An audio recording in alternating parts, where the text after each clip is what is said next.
அஸ்ஸலாமு அலைக்கும் வரஹ்மத்துல்லாஹி வபரகாத்துஹு. அல்ஹம்துலில்லாஹி வஹதா வஸ்ஸலாத்து வஸ்ஸலாமு அலா மன் லா நபிய்ய பஅதஹு பாத். கண்ணியத்துக்குரிய இஸ்லாமிய சொந்தங்களே, உறவுகளே, இன்றைய தினங்களில் பரவலாக நடந்து வரக்கூடிய ஒரு செய்தி, ஒரு விஷயம், நாம் அதில் கவனம் எடுக்காமல் இருக்கிறோம். அன்பார்ந்தவர்களே, ஒருவர் வீடு கட்டுவதற்காக வேண்டி நிலம் வாங்கினாலோ அல்லது வேறு ஏதும் ஒரு கட்டிடம் கட்டுவதற்காக வேண்டி நிலங்களை வாங்கினாலோ அதில் அவர்கள் அடிக்கல் நாட்டு விழா என்று ஒரு விஷயத்தை செய்யும் பொழுது நிறைய இஸ்லாமிய மார்க்கத்தில் இல்லாத சில செயல்களை செய்வதை நாம் பார்க்கிறோம். எந்த அளவுக்கு என்று சொன்னால், அந்த கல்லை வைத்து சிலர்கள் அதற்கு பொட்டு வைத்து அதற்கு பூக்கள் வைத்து எப்படி மாற்றார்கள் செய்வார்களோ, இஸ்லாம் அல்லாதவர்கள் எப்படி அதற்கு சில விஷயங்களை செய்வார்களோ, அதே போன்று நமது சமுதாயத்தர் மக்களும் செய்வதை நாம் பார்க்கிறோம். இது முழுக்க முழுக்க தவறான ஒரு விஷயமாக இருக்கிறது. ஆக நாம் ஒரு நல்ல காரியத்தை செய்கிறோம் என்று சொன்னால், நபிகளார் ஸல்லல்லாஹு அலைஹி வஸல்லம் நமக்கு கற்றுத்தந்த வழிமுறை என்ன?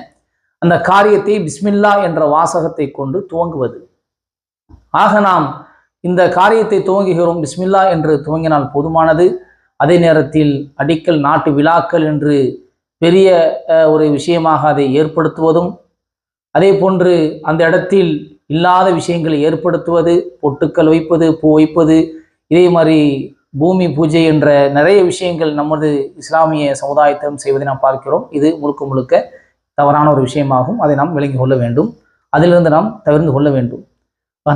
நபிகநாயகம் ஸல்லல்லாஹு அலைஹி வஸல்லம் அவர்கள் காட்டி தந்த அடிப்படையில் தான் நம்முடைய அந்த செயல்பாடுகள் எதுவாக இருந்தாலும் இருக்க வேண்டுமே தவிர, நாம் மற்றவர்களுடைய விஷயங்களை எடுத்து அவர்களுக்கு ஒப்பாக நடப்பது என்பது அல்லாஹ்வுடைய தூதர் ஸல்லல்லாஹு அலைஹி வஸல்லம் சொன்னார்கள், மன் தஷப்பஹ பி கௌமின் ஃபஹுவ மின்ஹும். யார் பிறர் கூட்டத்திற்கு அதாவது பிற சமுதாயத்திற்கு ஒப்பாக நடப்பார்களோ, அவர்களுடைய வழிமுறைகளை செயல்களை செய்வார்களோ, அவர்களை சார்ந்தவர்கள் என்று நபிகள் நாயகம் ஸல்லல்லாஹு அலைஹி வஸல்லம் அவர்கள் சொல்லியிருக்கிறார்கள். அன்பார்ந்த இஸ்லாமிய சொந்தங்களே, உறவுகளே, இது மிகப்பெரிய ஒரு ஆபத்தில் கொண்டு போய் விட்டுவிடும். நாம் இந்த ஹதீஸினுடைய வீரியத்தை நாம் விளங்கி கொள்ள வேண்டும். அவர்களை சார்ந்தவர்கள் என்று சொன்னால், ஆக இஸ்லாத்திற்கும் அவர்களுக்கும் பெரிய ஒரு பாரதூரமான ஒரு விஷயம் ஏற்பட்டு விடும் என்பதையும் நாம் இங்கு தெரிந்து கொள்ள வேண்டும்.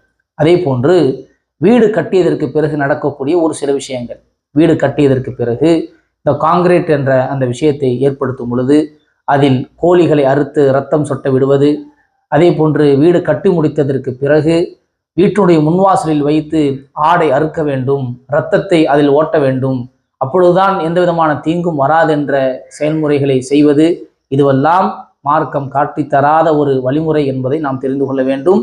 இது மூட நம்பிக்கைகளில் ஏற்படக்கூடிய ஒன்று.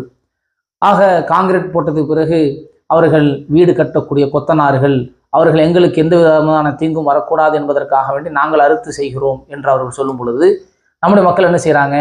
அவங்க செய்யும் பொழுது என்ன செய்கிறாங்க என்று சொன்னால், அப்படியா, அப்போ உங்களுடைய விஷயத்தை நீங்கள் செய்து கொள்ளுங்க அப்படின்னு விட்டுறாங்க. அப்படி கிடையாது. வீடு நாம் கட்டுகிறோம், 30 லட்சம் 40 லட்சம் போட்டு ஒரு வீடு கட்டுகிறார் என்று சொன்னால், அவருடைய முழுக்க அது இஸ்லாமிய வழிமுறையின் அடிப்படையில் தான் இருக்க வேண்டும். ஆக நம்முடைய வீடுகளுடைய விஷயங்களில் நாம் கவனம் எடுக்க வேண்டும். ஆக நாம் இதை செய்ய நாம் அனுமதிக்க கூடாது. இது மார்க்கம் நமக்கு கற்றுத்தந்த வழிமுறை அல்ல என்பதை தெரிந்து கொள்ள வேண்டும். அதே நேரத்தில் வீடு கட்டியதற்கு பிறகு சிலர்கள் சொல்லக்கூடிய செய்தியை நம்பிக்கொண்டு வீட்டினுடைய முன்வாசலில் குடிபோவதற்கு முன்னால் சிலர்கள் ஆடை வறுத்து அந்த இரத்தத்தை ஓட்டுவதைத்தான் அவர்கள் விரும்புகிறார்கள். அதுதான் நமக்கு நன்மையை பயக்கும், அதுதான் நன்மையை நமக்கு தரும், அதுதான் தீங்கிலிருந்து பாதுகாக்கும் என்று சில மக்கள் நம்புகிறார்கள். இஸ்லாமியர்கள் இதை செய்கிறார்கள் என்பதுதான் மிக வேதனைக்குரிய விஷயமாக இருக்கிறது. அன்பார்ந்த இஸ்லாமிய சொந்தங்களை, உறவுகளை, இது நாம் கவனம் எடுக்க வேண்டும். தீங்கிலிருந்து வெளியே வருவதற்கு காலையில் மாலையில் ஓதக்கூடிய எத்தனையோ துவாக்கள் நமக்கு அல்லாஹ்வுடைய தூதர் ஸல்லல்லாஹு அலைஹி வஸல்லம் அவர்கள் கற்றுத் தந்திருக்கிறார்கள்.